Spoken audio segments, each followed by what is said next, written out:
Chambon-sur-Lac, França, 2011. Pendant que ses voisins s'occupaient de leur jardin, réparèrent leur toit et préparaient leurs prochaines vacances, Étienne Moreau empilait des pneus usagés autour de sa maison, en silence, sans panneau, sans explication, juste le bruit du caoutchouc contre le bois. « Il monte un cirque » murmura quelqu'un. « Non, une cage » répondit Outreau. Il le qualifiait d'excentrique, de dangereux, et finalement, de fou. Mais Étienne ne s'arrêta pas. Même pas lorsque sa femme a menacé de le quitter. Même pas lorsque les enfants baissaient les yeux vers la rue. Même pas lorsque la mairie s'est présentée avec une notification. Car Étienne savait quelque chose que les autres ne voyaient pas. Quelque chose que l'air portait. Quelque chose que lui seul ressentait. Et quand l'hiver est finalement arrivé, il n'a pas frappé à la porte. Il s'est effondré. Ce qui s'est passé dans cette maison, dans cette rue, personne ne l'a jamais oublié. Et ce qui semblait être de la folie, s'est transformé en refuge. Dans cette rue, tout le monde se connaissait. Les façades arboraient des teintes pastel délavées par le soleil. Les matins commençaient avec la radio dans la cuisine, l'odeur du café fort et les conversations qui s'échappaient des clôtures basses. Là-bas, les gens étaient fiers d'une seule chose, la prévisibilité. Rien n'a vraiment changé. Et quand cela changeait, quelqu'un vous prévenait à l'avance. Menos Étienne. À 45 ans, Étienne Moreau était un homme de peu de mots. Mécanicien depuis l'âge de 17 ans, il n'a jamais changé d'atelier ni de village. Il portait les mêmes bottes depuis 5 hivers, et le même silence qu'auparavant. Mais un jour, au lieu d'aller directement au travail, il s'arrêta devant le portail. Il sortit le mètre-ruban de sa poche. Il mesura le terrain autour de la maison. En fin d'après-midi, il a déchargé les premiers pneus, vieux, noirs, empilés petit à petit, en cercles imparfaits. Au début, les voisins ont cru qu'il s'agissait d'une sorte de rénovation étrange. 2 jours plus tard, les questions ont commencé. Dans le 3e, on entendit un rire étouffé. Claire, sa femme, fut la première à le confronter. « Étienne, maintenant il y a 3 tas de pneus. On ne peut plus l'ignorer. » Il s'essuya le front avec son avant-bras et répondit calmement « Nous cherchons un logement. » En clôturant la zone, avec des pneus, elle croisa les bras. Ce n'était pas une femme querelleuse. Mais elle n'était pas aveugle non plus. Les garçons sont rentrés de l'école en disant qu'on s'était moqué d'eux. Étienne ne réagit pas. Et l'argent? Combien as-tu dépensé pour cette chose folle? Silence. De l'autre côté de la rue, Madame Roux faisait semblant d'arroser les fleurs, mais elle entendait tout. Plus tard, Monsieur Delmas s'est plaint de la baisse des valeurs immobilières, et les enfants du quartier montraient déjà du doigt. Le problème ne venait pas seulement des pneus. C'était sa nature. Ses convictions fluctuaient. Ses certitudes restaient inexpliquées, comme s'il voyait quelque chose que les autres ne pouvaient pas voir. Durant le week-end, Claire a menacé d'emmener les enfants à Lyon chez sa sœur. Étienne se contenta d'acquiescer. « Si tu veux partir, pars. Je reste. » Julien, l'aîné, âgé de 12 ans, ne pouvait cacher sa gêne. « Papa, arrête. » Luc, le plus jeune, fixait le sol. Étienne les regarda partir, le cœur lourd, mais il est resté où il était. C'était comme si quelque chose à l'intérieur de lui disait « Continuez ». Le camion est arrivé un mercredi matin nuageux. Il était vieux, bruyant, et rempli à ras-bord de pneus usagés. Monsieur Lambert, le propriétaire de la casse de l'Issoire, descendit avec un sourire fatigué. 200, comme demandé. Claire est sortie sur le balcon. 200, Étienne hocha la tête. Ce qui manquait à l'appel. Pourquoi était-il absent? Il les ramassa un par un comme quelqu'un qui assemble un puzzle invisible, les intégrant aux piles qui entouraient déjà la maison. Claire descendit les marches d'un pas assuré. « Étienne, tu as utilisé l'argent du toit, l'argent qu'on économisait depuis 2 ans. Il a continué à travailler, je me souviens. Et maintenant vous allez protéger la maison avec du caoutchouc, avec de l'air, corrigea-t-il. Comme ça, les pneus contiennent de l'air. C'est ce qui assure l'isolation. C'est plus efficace que le bois. » Elle resta silencieuse un instant. « Et où avez-vous trouvé cela? » J'observe. « Observez quoi? Les animaux. » Elle rit nerveusement. « Des animaux? Tu es devenu druide maintenant? » Il s'arrêta. Il respira. Il la regarda dans les yeux. « Claire, te souviens-tu de l'hiver 88 ?» Elle s'est figée. « Étienne, por favor, j'avais 8 ans. Mon père pensait qu'on allait tenir le coup. La maison s'est effondrée. La neige est entrée. On a tout perdu. » Elle détourna le regard. Amélie est tombée malade. Silence. Je ne veux tout simplement pas revivre ça. Elle remonta les marches, plus lentement cette fois. De l'autre côté de la rue, les voisins avaient déjà un surnom, le fou des pneus. Julien l'a entendu pendant la récréation. Luc a dessiné la maison et le professeur a demandé « Est-ce réel ?» La honte commençait à s'insinuer dans la maison. Dimanche, M. Delmas a appelé Étienne à la porte. « Garçon, il faut que ça cesse. Il y a des enfants ici. C'est ma terre, mais il ne s'agit pas seulement de vous. » Étienne ne protesta pas. Il retourna au travail. Lundi, la notification de la mairie est arrivée. Inspection dans 7 jours. Claire l'attendait dans la cuisine. Il est encore temps d'arrêter. Je ne peux pas. Il ne va pas neiger. Il ne neige jamais comme ça ici. Tu ne peux pas. Elle prit une profonde inspiration. Et elle s'endormit seule. La construction était à 40%. La rue est hostile à 80%. Mais Étienne n'entendait que le vent. Le premier signe est arrivé à la radio. Météo France émet une alerte grand froid pour la région Auvergne. Claire écouta. Elle resta silencieuse. Plus tard, il fit cette remarque à Étienne sur le balcon. On dirait qu'il va faire vraiment froid. Il a simplement pointé le ciel du doigt. Nuages bas, immobilier. Le lendemain matin, l'herbe était mouillée. Mais la rosée était gelée. Luc passa la main sur sa main. Il fronça les sourcils. Étienne se contenta de regarder. À la porte, le fils demanda « Le pape et les autres maisons ?» Il n'y croit toujours pas.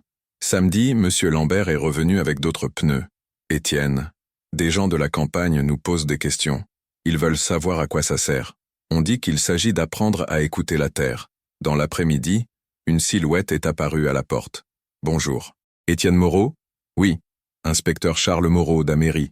Nous avons reçu une plainte concernant une accumulation de matériaux dans une zone résidentielle. Vous pouvez vérifier. » L'inspecteur se retourna. « Combien de pneus ? » ?»« Environ 800. »« But ? Isolation thermique ? Entraînement ? » ?»« Simplement l'expérience. »« Expérience avec quoi ? » ?»« En perdant tout. » Longue pause. « Monsieur Moreau, techniquement il n'y a pas d'infraction. Mais vous devez laisser un passage dégagé pour les pompiers. Et des extincteurs. Je peux m'en occuper. » L'inspecteur leva les yeux au ciel. « Mon grand-père disait toujours que lorsque les oiseaux disparaissent tôt, c'est que l'hiver est arrivé en avance. » Étienne ne dit rien. Mais à l'intérieur, quelque chose s'était apaisé. À l'école, Julien est revenu avec un mot. Le professeur de sciences voulait parler. Il s'attendait à une réprimande. Mais il trouvait cela intriguant. « Votre fils a mentionné la structure. Pouvez-vous la lui montrer ?» Le lendemain, 15 étudiants ont visité la maison. Étienne expliqua l'isolation, l'air à l'intérieur des pneus, le vent bloqué. Les voisins espionnaient. Madame Roux s'est approchée. « Ce que vous faites est-il logique ?»« Beaucoup, » répondit l'enseignant. Ce soir-là, Claire a emporté son café dans le jardin. Vous avez peut-être raison. Mardi, la température a baissé. 8 degrés C à midi. 2 degrés C la nuit. Vendredi, le froid est arrivé comme une ombre. Sans prévenir. Pas de lune. À 2 heures du matin. 5 degrés C. Étienne s'est réveillé et a constaté une fissure sèche sur le toit. Matteo tossia. Julien tremblait. Le mur sud n'était pas encore terminé. Il manquait 20 pneus. Et les autres étaient congelés. Il a quand même essayé. À 3h15 du matin, Claire est apparue. Luc a de la fièvre. La maison ne conserve pas la chaleur. Étienne a tout examiné. Puis il a dit « Faites-le entrer dans la pièce. » J'activerai le système. Il est descendu à la base. Il a connecté les fils de la résistance. Dans 10 minutes, la température dans la pièce a commencé à augmenter. Luc cessa de trembler. Julien le recouvrit d'une autre couverture. Et là, dans le silence de cette froide aube, ce qui semblait être de la folie s'est révélé être du courage. Étienne resta assis par terre, dos soutenu par les pneus. J'observe. C'est alors qu'il a compris.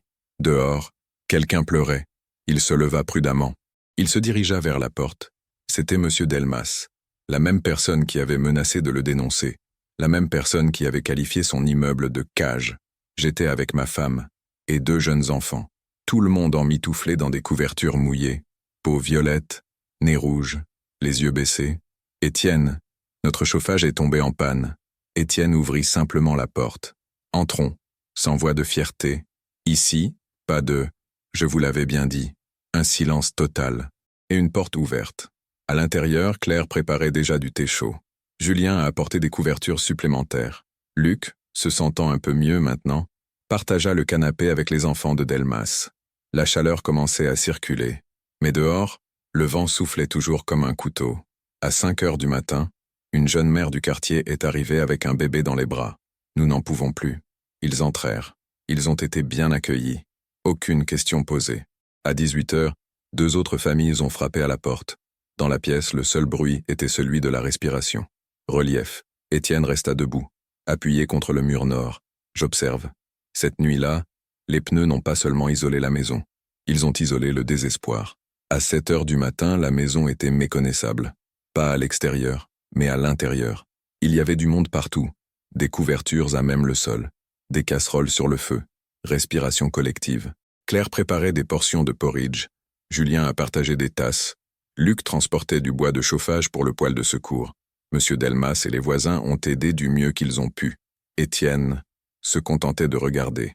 La tempête blanche ne montrait aucun signe de ralentissement. Dehors, les toits s'effondraient sous le poids de la glace. À l'intérieur, les pneus devenaient la frontière entre la vie et le danger. À 9 heures du matin, on a frappé à la porte une nouvelle fois. Madame Roux, seule, les mains dans les manches, un visage marqué par le froid. Étienne, je pensais pouvoir gérer ça. Il la soutint d'un geste ferme, silencieux. Il la conduisit dans le coin le plus chaud de la pièce, près du bébé et de la jeune mère. Claire la recouvrit d'un châle. Luc a apporté de l'eau chaude. À ce moment-là, la pièce devint un véritable refuge. Dehors, la ville s'enfonçait sous la glace. Centre de santé sans électricité. École fermée, tuyaux cassés, verres brisés, feu de joie improvisé dans les cours arrière. Na casa de Étienne, 22 degrés. Assez chaud pour abriter 16 personnes. Pendant 3 jours. Le vent dehors ne faiblissait pas. Il sifflait aux fenêtres. Cela rayait les pneus. Il essayait d'entrer, mais il ne rentrait pas. Le 3e jour, M. Lambert revint avec le camion. Couverture, nourriture, bois de chauffage. Étienne, toute la ville parle de ce que tu as fait ici. Il descendit lentement. Son visage était rouge de froid. J'ai vu votre maison dans le journal. Dans le journal, un homme accusé de folie sauve son quartier grâce à des constructions de fortune. Étienne ne répondit pas. Et ce n'est pas seulement ici. Des gens d'autres régions viennent le voir. Sur le balcon, Julien écoutait tout. Il sourit, avec retenue. Étienne regarda autour d'elle. Elle vit Claire aider Madame Roux. Monsieur Delmas nourrit le bébé. Les enfants distribuent des couvertures. Et il ne dit rien. Mais quelque chose en lui s'est adouci. En fin d'après-midi, une voiture officielle s'est arrêtée. Un homme de grande taille, vêtu d'un manteau sombre, en sortit. Étienne Moreau? Oui. Docteur Alain Laurent, météorologue à la retraite. Tu es la même chose dont parlait le professeur. Je suis venu le voir de mes propres yeux. Étienne lui fit visiter la maison. Il expliqua chaque couche, chaque cercle, chaque fil. Le médecin prit des notes, toucha les murs, sentit la chaleur. C'est extraordinaire. Claire servit du café. Il se réchauffa les mains sur la tasse. Cette masse d'air polaire est la plus intense de ces 50 dernières années. Cela va-t-il durer? Au moins 2 jours de plus? Étienne observa les visages épuisés dans la pièce. C'est supportable. Bien plus que cela, Étienne. Ce que vous avez créé est une étude de cas. C'était simplement de la peur. C'était la bonne peur au bon moment. Cette nuit-là, le vent changea de ton, mais grave, plus cohérent. Le froid voulait entrer, mais je n'ai pas pu. Le 5e jour se leva. Ciel dégagé, un froid mordant, tout blanc. Mais à la maison, les enfants couraient partout en chaussettes épaisses. Les mères échangèrent des recettes de bouillie, des hommes renforcèrent les fissures. À 11 heures, M. Delmas à Proximus de Étienne. La gouttière de votre atelier est mal fixée. Laissez-moi réparer ça. Merci. Puis il est resté à proximité. Il a aidé à ramasser le bois de chauffage. Il a réparé les fissures. Il a donné des conseils aux voisins venus lui poser des questions. En fin d'après-midi, une nouvelle famille s'est approchée. Êtes-vous les personnes de la vidéo? Quelle vidéo? Ça circule sur WhatsApp. Le professeur a publié une explication de ce que tu as fait. C'est partout en ville. Étienne se gratta la nuque. Je voulais simplement protéger mes enfants. Et au final, cela nous a tous protégés. Ce soir-là, il n'y a eu aucune demande. Il y avait de la confiance.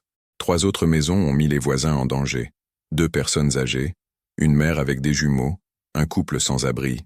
La pièce devint exiguë. Personne ne s'est plaint. Luc a partagé l'oreiller. Julien a renoncé au lit. Claire a dilué la soupe.